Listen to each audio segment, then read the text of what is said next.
특별히 육신적인 질병으로 인해 고통 가운데 있는 모든 한우분들에게 치유의 안식일, 회복의 안식일이 되기를 간절히 소망합니다. 하나님의 말씀 로마서서 8장에 있는 말씀을 함께 보도록 하겠습니다. 우리 홀수절은 남성분들이, 짝수절은 여성분들이 함께 교독해 주시면 감사하겠습니다. 시작. 그러므로 이제 그리스도 예수 안에 있는 자들에게 결코 존재하지 않나니 이는 그리스도 예수 안에 있는 생명의 불의와 사망의 벌에서 너를 해하여 생각났습니다. 율법이 육신으로 말미암아 연약하여 할 수 없는 그것을 하나님이 곧 죄로 인하여 자기의 아들을 죄인 육신의 모양으로 보내어 육신의 죄를 정사하사 육신을 듣지 않고 그 영을 쫓아 나는 우리에게 율법의 요구를 이루어지게 하여 하심이니라. 육신을 쫓는 자는 육신의 일을, 영을 쫓는 자는 영의 일을 생각하나니 육신의 생각은 사망이요 영의 생각은 생명과 평안이니라. 만일 너희 속에 하나님의 영이 거하시면 너희가 육신에 있지 아니하고 영에 있나니 누구든지 그리스도의 영이 없으면 그리스도의 사람이 아니라. 또 그리스도께서 너희 안에 계시면 몸은 죄를 위하여 죽은 것이나 영은 의를 위하여 산 것이니라. 인도함을 받는 그들은 곧 하나님의 아들이라. 너희는 다시 무서운 종기의 영을 찾지 아니하고 양의 영을 받았으므로 아바 아버지라 부르짖느니라. 성령이 친히 우리 영으로 더불어 우리가 하나님의 자녀인 것을 증거하시나니 하나님이면 또한 부사 곧 하나님께서 그리스도와 함께하는 단사니 우리가 그와 함께 영광을 받기 위하여 고난과 함께 나아가야 하실 것입니다. 아멘. 감사합니다. 네, 이 저널리스트 출신인 리 스트로베 목사님이 쓴 하나님의 은혜라는 책이 있습니다. 이 책에서 일명 티기 혼혈아이의 드라마 같은 인생 이야기가 나옵니다. 1950년에 발발한 한국전쟁에 참전한 흑인 미군과 한국인 한 여성이 사랑에 빠지게 되었습니다. 여자는 임신을 하게 되었고 아기가 태어나게 되었습니다. 근데 그 당시 흔히 있었던 것처럼 미군은 전쟁이 끝나자 본국으로 그냥 돌아가 버렸습니다. 엄마가 혼자서 혼혈 아이를 키우다가 사는 게 힘들어서 다시금 재혼을 하게 되었습니다. 그러나 결혼할 집에서 결코 혹 같은 아이를 환영할 리가 없었습니다. 다음날 엄마는 딸을 데리고 기차를 타러 갔습니다. 한참을 달린 후에 아이에게 이렇게 말을 했습니다. 이따가 다른 사람들을 따라 내리면 삼촌이 널 데리러 올 거야. 그리고 엄마는 사라졌습니다. 아이는 엄마 말에 따라서 기차에서 내렸는데 데리러 올 삼촌은 처음부터 없었던 것입니다. 이제 4살밖에 안 된 아이가 험한 세상에 홀로 버려진 것입니다. 이후로 4살짜리 아이는 농촌에서 주로 남의 농작물을 훔쳐 먹으면서 살았고 때로는 정 먹을 게 없으면 메뚜기와 쥐를 잡아먹으면서 살았습니다. 그러던 어느 날 서리를 하다가 한 농부에게 붙잡히게 되었습니다. 농부는 이 아이를 매정하게 우물에 던져버렸습니다. 이 아이는 간신히 우물 안에 튀어나온 돌뿌리를 잡고서 저녁까지 버텼습니다. 그러자 해질 무렵 한 할머니가 와서 아직도 살아있냐고 물었습니다. 아이가 살려달라고 소리치자 할머니가 두레박을 내려줘서 그를 붙잡고 겨우 우물 밖으로 나오게 되었습니다. 그리고 할머니가 애야 죽지 말고 꼭 살아라 하는 한마디를 남기고 사라졌습니다. 이후로 꼬마 아이는 자기 엄마가 있는 곳을 찾아가겠다고 길을 나섰습니다. 그런데 가다가 배가 고프니까 또 남의 농작물을 훔쳐 먹게 되었습니다. 이 농부는 이 혼혈 아이를 보더니 너 같은 쓰레기는 죽어야 해 하면서 이 아이를 돌고 있는 물레방아에다가 묶어놓고 가버렸습니다. 아이는 물레방아에 매달려 얼굴이 물속에 들어갔다 나왔다 하기를 수십 차례를 반복했습니다. 물이 코로 입으로 들어가 얼굴 전체가 퉁퉁 불어가는데 어느 흰 옷 입은 할아버지가 나타나 물레방아를 멈추고 아이를 풀어주었습니다. 그리고 할아버지가 애야 죽지 말고 꼭 살아라는 한마디를 남기고 또 사라졌습니다. 아이는 다시금 걸어서 결국 대전에 도착해 뚝방에서 이 거지들과 함께 생활을 하게 되었습니다. 아이는 영양실조에 콜레라가 거지촌에 돌면서 지독히 아프게 되었습니다. 아무도 간호해주지 않는 거지촌에서 살아가겠다고 생각하고 먹을 것을 찾으러 나서게 되었습니다. 또다시 농부에게 붙잡혀 이번에는 이 쥐들의 소굴인 쓰레기 더미 건물에 던져지게 되었습니다. 정신을 차리고 눈을 떠보니 파란색의 눈을 가진 사람과 눈이 마주치게 되었습니다. 이 스웨덴 출신의 월드비전 간호사였습니다. 본래 그녀의 업무는 이 출산 후 버려진 아기들을 데려오는 것이었습니다. 죽어가고 있는 아이가 불쌍했지만 데려가기에는 나이가 너무 많았고 그 당시 이런 버려진 아이들이 천지였기 때문에 그냥 돌아섰습니다. 그런데 일어나 가려고 하는데 발길이 떨어지지 않는 것입니다.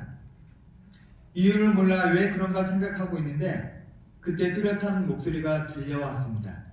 그 아이는 내 것이다. 주변에는 사람이 없었기에 간호사는 하나님의 음성이라고 생각을 했고 순종했습니다. 그래서 이 아이를 얻고 진료소로 데려가 살렸습니다. 그리고 간호사는 월드비전의 고아원에 이 아이를 데리고 갔습니다. 이 혼혈 아이는 매일 조막손으로 기저귀를 빨아서 널고 개고 갈아주는 일들을 했습니다. 하루는 이 미국인 부부가 남자 아이를 입양하러 왔습니다. 이 어린 아이들을 살피다가 그때 이 미국인이 걷는 줄로 이 아이를 보게 되었습니다. 그리고 아이를 내려놓더니 이 여자아이를 향해 다가갔습니다. 이때 이 혼혈 아이는 9살이었는데 몸은 자주 씻지 못해서 냄새가 나고 지저분했습니다. 머리에는 이가 득실거려 온몸이 온통 허였고 심지어는 뱃속에 들끓던 회충들은 배가 고프면 목구멍으로 기어 나올 정도였습니다. 눈동자는 초점을 잃고 흐리멍덩했고 실제로 영양실조로 인해서 눈이 잘 보이지 않았습니다. 얼굴에는 아무런 표정이 없었고 삐쩍 말라서 몸무게가 15kg밖에 되지 않았습니다. 온몸에는 종기와 얼굴에는 흉터 투성이 뿐이었습니다. 그런데 이 미국인 아저씨가 이 아이에게 다가와 그 큰 손을 내밀어 이 아이의 얼굴에 손을 대는 것이었습니다. 그 손이 정말 따뜻하고 푸근하게 느껴졌습니다. 이 아이는 처음으로 느끼는 따뜻한 손길에 너무 행복했습니다. 그런데 이 아이의 속마음과 행동은 정반대로 나타났던 것입니다. 미국인의 손을 확 뿌리쳐버리고 이분의 얼굴을 째려보며 오히려 침을 뱉었습니다. 그런데 이 부부는 이 불순하고 불쌍한 아이를 포기하지 않았습니다. 이튿날 다시 왔습니다. 아이가 원장실로 불려갔는데 이 아이 생각에 이제는 죽었구나. 어제 그 일로 벌을 받는 거야. 아마도 사정없이 나를 때리겠지? 그런데 통역관이 그 부부를 가리키면서 이분들이 너를 집으로 데려가고 싶다고 하시는구나 라고 이야기를 했습니다. 사실 그 부부는 얼마든지 더 좋은 조건에 있는 아이를 선택할 수 있었습니다. 그런데도 그 부부는 뜻밖의 선언을 했습니다. 우리는 이 아이를 원합니다.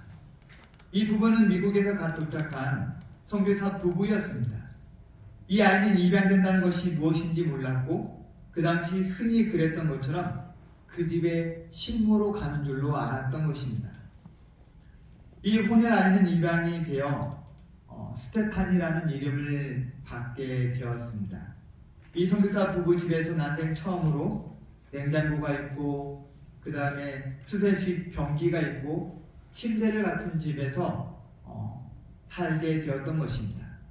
그런데 중요한 것은 이 선교사 부부가 이 아이에게 일을 시키지 않는다는 것입니다. 스테파니는 이 점이 매우 혼란스러웠습니다. 내가 이 집에 식모로 온 것 같은데 이 부부들이 왜 나한테 일을 시키지 않을까?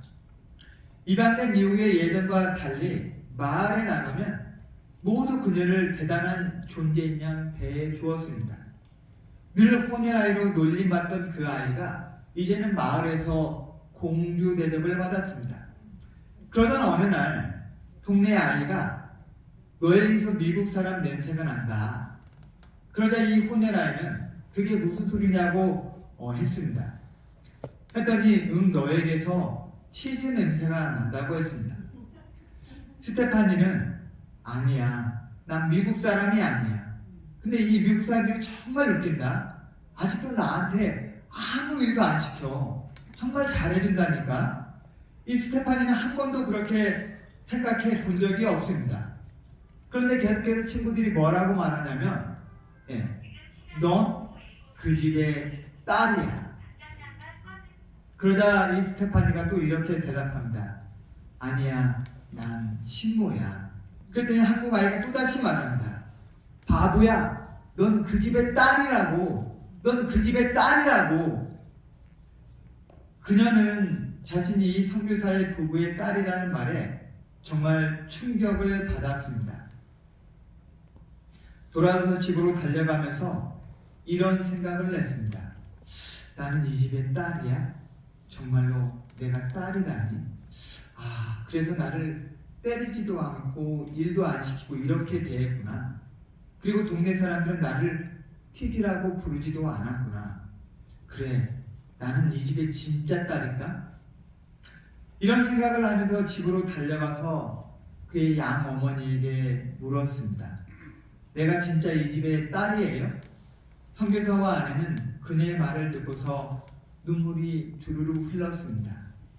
고개를 끄덕이며 그래, 스테파니, 너는 내 딸이야. 이 양부부의 지극한 사랑이 스테파니가 예수님을 만나는 계기가 되었습니다. 그날 스테파니와 하나님 사이에 가로막혔던 벽이 일시에 무너지게 되었습니다. 예수님께서 내가 거지로 살았던 시간들의 전부를 아신다.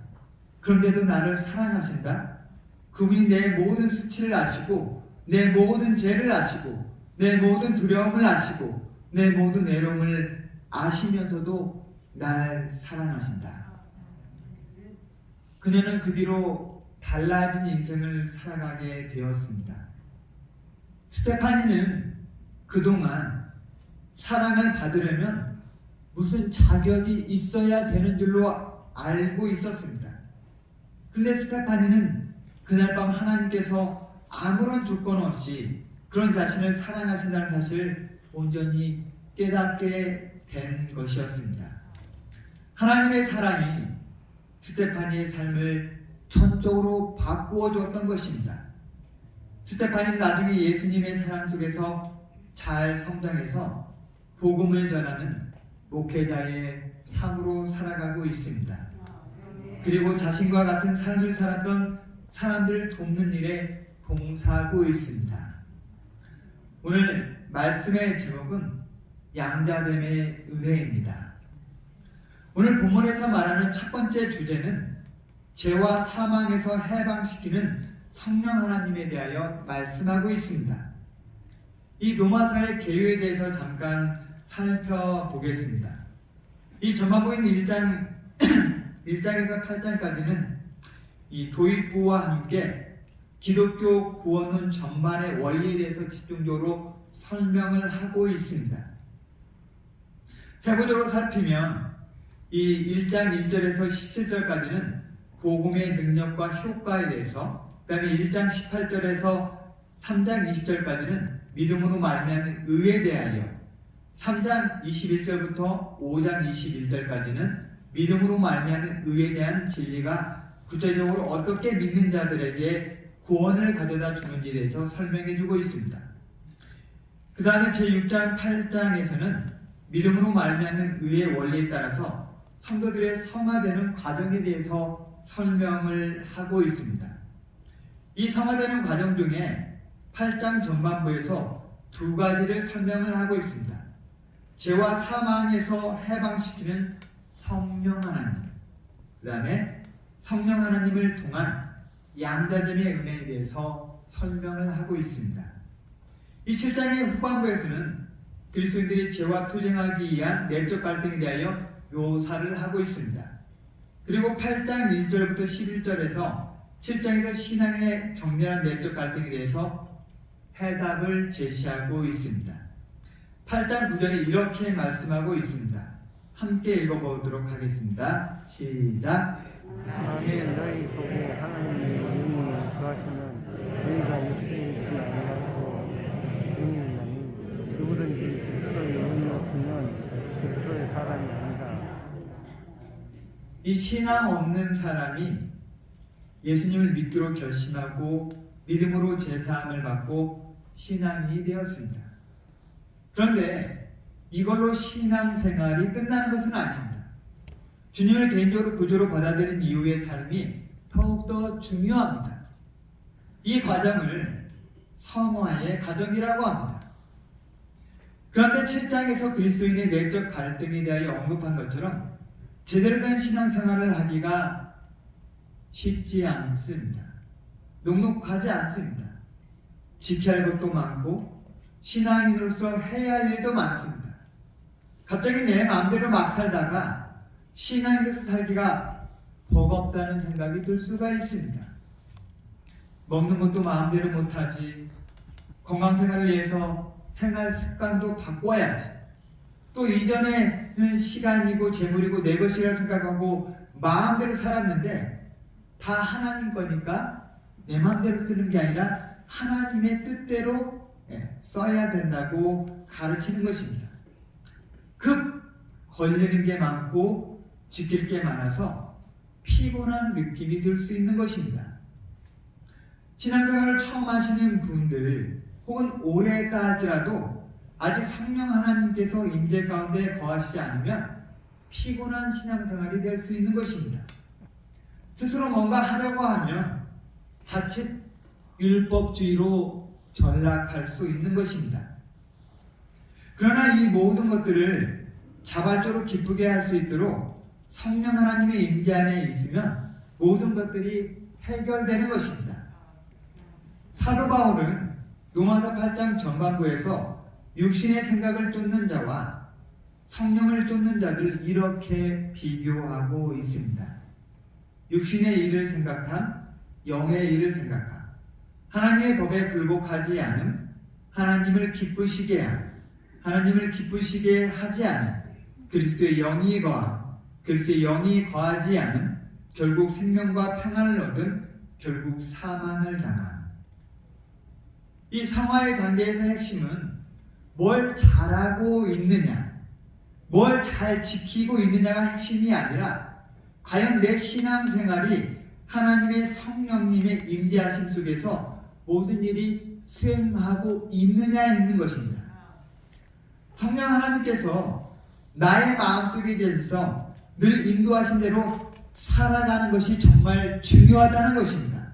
아멘. 이렇게 될 경우에 마땅히 열매 맺어야 할 성령의 열매들이 자연스럽게 맺게 된다는 것입니다. 갈라디아서 5장 22절 23절에 이렇게 말씀하고 있습니다. 함께 읽도록 하겠습니다. 시작. 오직 성령의 열매는 사랑과 희락과 화평과 오래 참음과 자비와 양선과 충성과 온유와 전심이 이와 같은 것을 금기할 법이 없느니라. 마치 나무에 열매가 맺히는 것은 가지가 노력한다고 열매가 맺히는 것이 아닙니다. 원 줄기에 붙어 있으면 자연스럽게 열매를 맺는 것처럼 성령 안에서 사는 것도 바로 이러한 모습이라는 것입니다. 나의 신앙생활이 왠지 답답하고 너무 힘들다고 생각하게 된다면 성령 안에 거하며 성령 하나님의 인도하심을 받고 있는지 점검해 봐야 하는 것입니다. 성령 하나님의 인도하심을 받게 될 때 우리 삶이 그리스도 안에서 진정한 평안과 안식을 누리게 될 것입니다. 아멘. 두 번째로 성령을 통한 하나님의 양자됨의 은혜에 대해서 이야기를 하고 있습니다. 14절 15절 말씀을 보도록 하겠습니다. 함께 읽겠습니다. 시작. 무릇 하나님의 영으로 인도함을 받는 그들은 곧 하나님의 아들이라. 너희는 다시 무서워하는 종의 영을 받지 아니하였고 양자의 영을 받았으므로 아바 아버지라 부르짖느니라. 한국 사회는 아직도 이 법적인 아들인 양자에 대한 개념이 쉽게 납득되지 않는 사회입니다. 한국의 미혼모들이 낳은 아이들은 국내보다는 홀트 아동 복지회를 통해서 폐 입양이 주로 이루어지고 있습니다. 한국 사회에서는 왜 입양이 잘 안 될까요? 이 10달 동안 뱃속에서 키운 엄청난 상고를 겪고서 낳은 아들도 속썩이고 말썽 피우면 정말 뭐 하기 싫어요? 네, 꼴 보기 싫습니다. 제 아들이 고3 때 얼마나 속을 썩이는지 정말 공부를 해야 될 때 공부를 열심히 안 하는 것입니다. 막 속이 터지고 얘가 정말 내 아들일까 싶은 생각이 들었습니다. 내가 피 한 봉을 섞이지 않은 애를 데려다가 키우면서 남의 자식이지 내 자식이라고 생각이 잘 안 드는 것이 한국 사람들의 정서인 것입니다.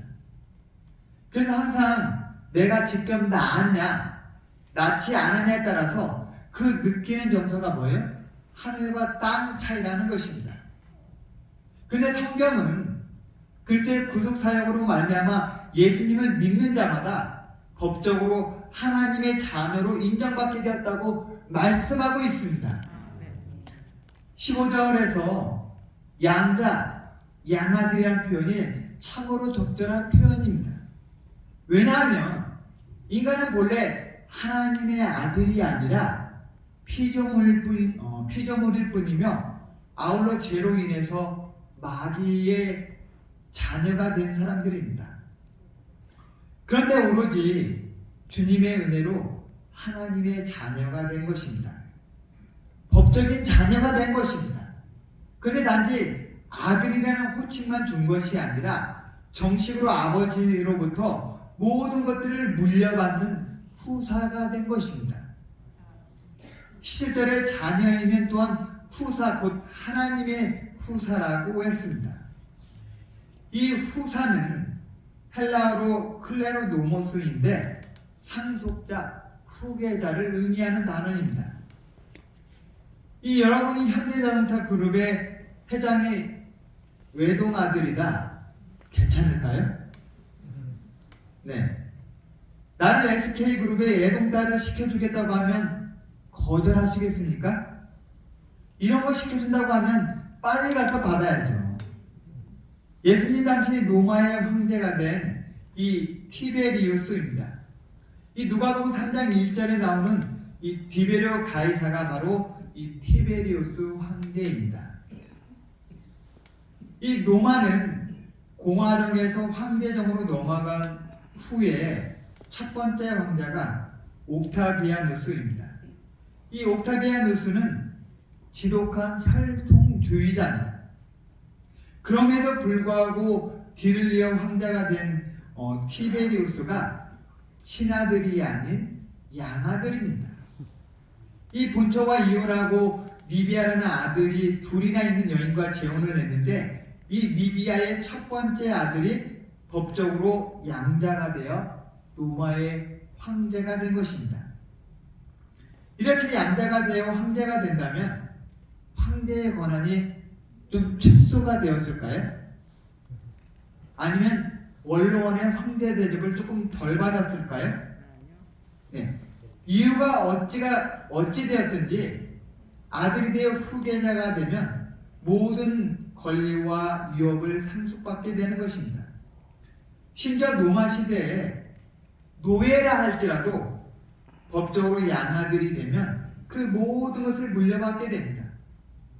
비록 황제의 피가 단 한 방울도 섞이지 않은 사람이라 할지라도 법적으로 아들이면 황제가 된다는 것입니다. 이 땅에서 재벌의 아들이나 딸만 되어도 세상 사람들의 부러움을 한 몸에 받게 됩니다. 그리고 아들이란 이유 하나로, 딸이라는 이유 하나만으로 많은 것들을 누리고 많은 것들을 할 수 있는 권한과 능력을 갖게 되는 것입니다. 그런데 요한복음 말씀에는 하나님의 자녀가 되는 권세를 주시겠다고 말씀하고 있습니다. 요한복음 1장 12절 말씀 다 함께 읽어보도록 하겠습니다. 시작. 영접하는 자 곧 그 이름을 믿는 자들에게는 하나님의 자녀가 되는 권세를 주셨으니.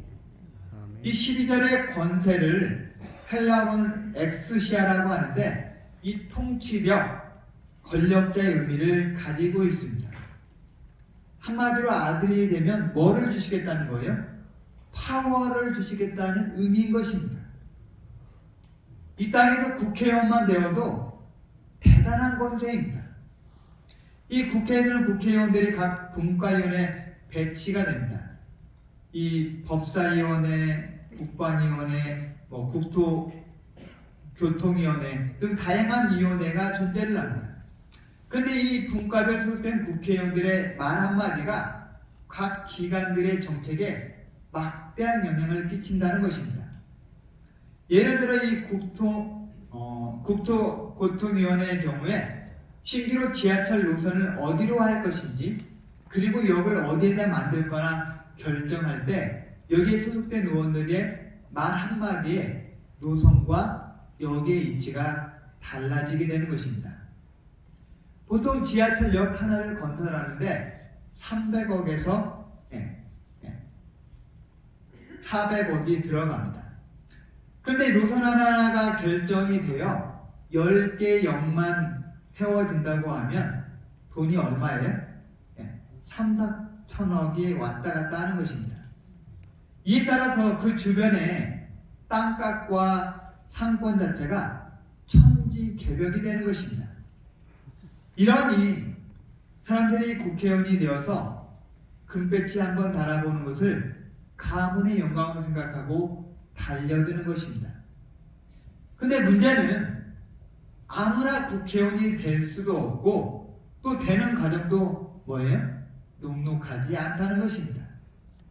그런데 사람들은 국회의원이나 대기업 회장의 아들의 권세에는 정말 뭐가 많아요? 관심이 많습니다. 그러나 성경에서 언급한 하나님의 자녀가 되는 권세는 이 권세가 얼마나 큰 권세인지 얼마나 큰 특권인지 잘 알지 못한다는 것입니다. 만약에 1억 정도만 주고 국회의원 자리를 얻을 수 있다면 어떻게든 1억 모아서 국회의원 되려고 하려고 할까요? 네, 저 같아도 어떻게든 1억 모아가지고 국회의원 되려고 하겠습니다. 아마 정말 1억만 모아서 국회의원이 될 수 있다고 한다고 하면 정말 이 세상이 난리가 날 것입니다. 그럼 하나님의 아들이 되는 권세는요? 돈 주고 절대 살 수 없습니다. 그런데 돈이 아닌 믿음으로 공짜로 주겠다고 하는데도 이 권세에 관심을 두지 않는 사람들이 굉장히 많다는 것은 정말 애석한 일이 아닐 수가 없습니다. 우리 이 자리에 앉아 계신 성도님 여러분들은 어떻습니까? 어느 권세보다도 하나님께서 믿는 자에게 주시는 자녀되는 권세를 사모하시기 바랍니다. 그리고 이 권세로 말미암아 당당하게 이 세상을 살아가시는 신앙인들 되기를 간절히 소망합니다. 아멘. 그런데 이 17절 말씀에서 하나님의 상속자라고 하시면서 이 상속자가 되는 영광을 누리기 위해서는 무엇도 함께 받아야 된다? 고난도 함께 받아야 된다고 언급하고 있습니다. 이 상속자의 권리만 누리면 얼마나 좋겠습니까? 근데 17절에 분명 고난도 받아야 한다고 언급하고 있습니다. 아직도 수많은 기독교인들이 방금 읽은 17절의 말씀을 따라 하나님의 자녀답게 하나님 편에 서서 담대히 고난과 맞서서 살아가고 있습니다. 실제로 있었던 북한의 기독교인들의 이야기입니다. 이 탈북민들을 돕고 있는 이 모퉁이돌 선교회라는 곳이 있습니다. 이곳에서 사역을 하는 이상 목사님께서 이 북한과 중국 국경에서 활동을 하는 한 형제에게 한 통화의 전화를 받게 되었습니다. 전화의 내용은 북한 성도의 탈출을 도와달라는 전화였습니다. 만나기로 약속을 하고 약속 장소에 나가보니 4명의 어르신들이 나와 있었습니다. 그 중에 제일 나이가 많으신 분이 79이었습니다. 목사님이 이분들을 만나서 처음 질문이 왜 나오시려고 하세요? 하고 질문을 드렸습니다. 목사님은 따뜻한 밥 한 끼 마음껏 먹어보고 싶어서, 집 같은 집에서 살아보고 싶어서라는 대답을 예상을 했습니다. 그런데 어르신이 한 말은 이런 대답이었습니다. 나 찬송 한번 마음 놓고 불러보고 싶어서. 아멘. 어르신의 이런 대답에 심장이 멎는 듯한 느낌이었습니다. 찬송 한번 마음 놓고 불러보고 싶어서.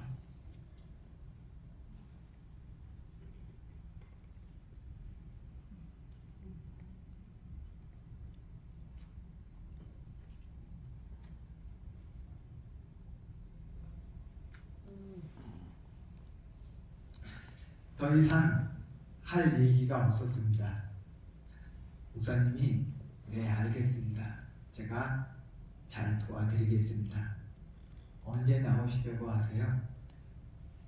빠르면 빠를수록 좋소. 몇 명이나 됩니까?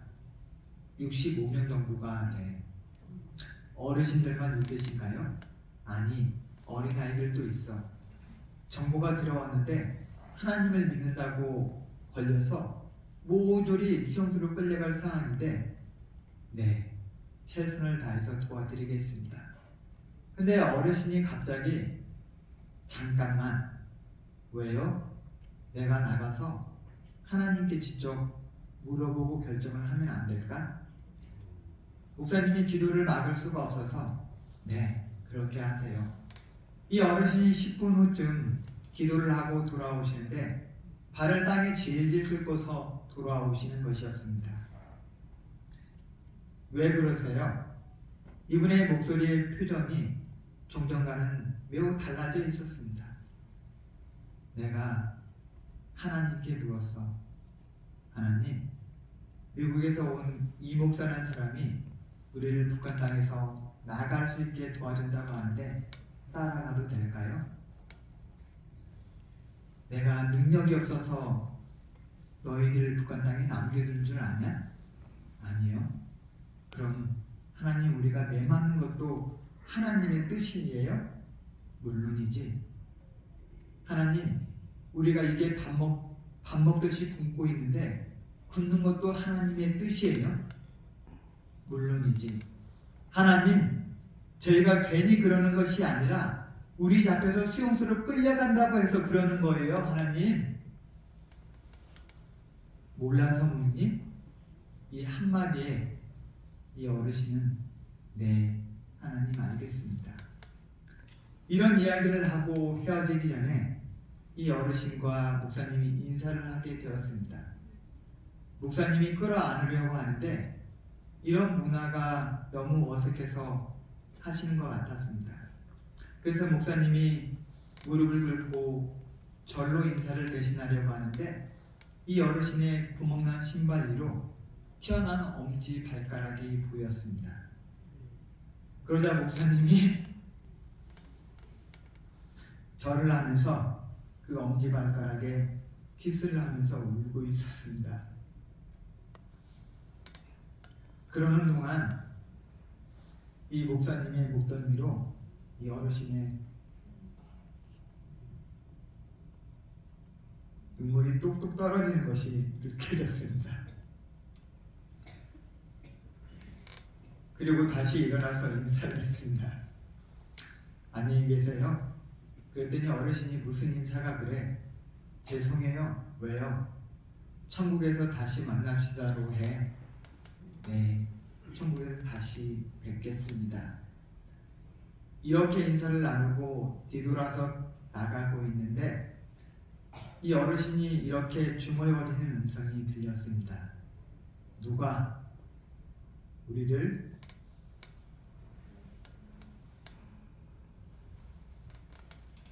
그리스도의 사랑에서 끊으리요.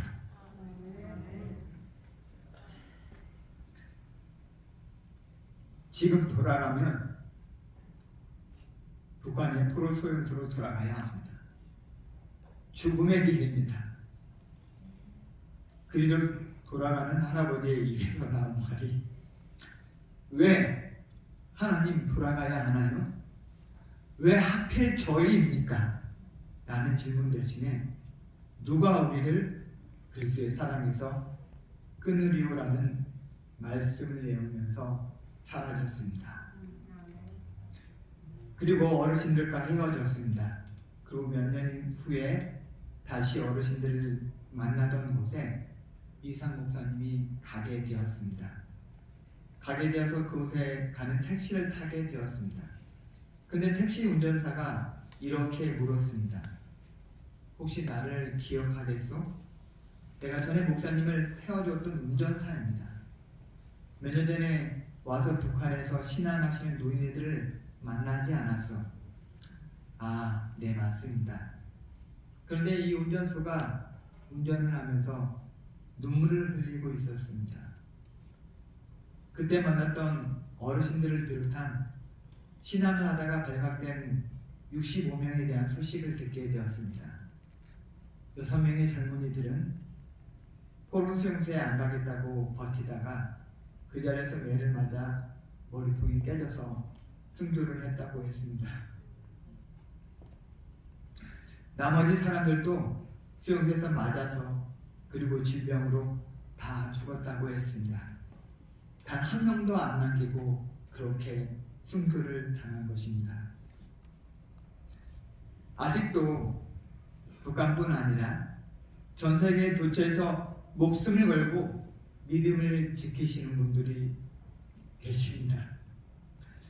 평생의 소원이 찬송을 마음 놓고 불러보는 것이 소원인 신앙인들이 공존하는 이 시대에 우리는 어떻게 신앙생활을 해야 하겠습니까? 내가 가진 아주 사소한 문제로 무너지고 쓰러지고 많은 것들을 소유하고 있으면서도 감사하거나 그것이 은혜임을 모르고 살아가고 있지는 않습니까?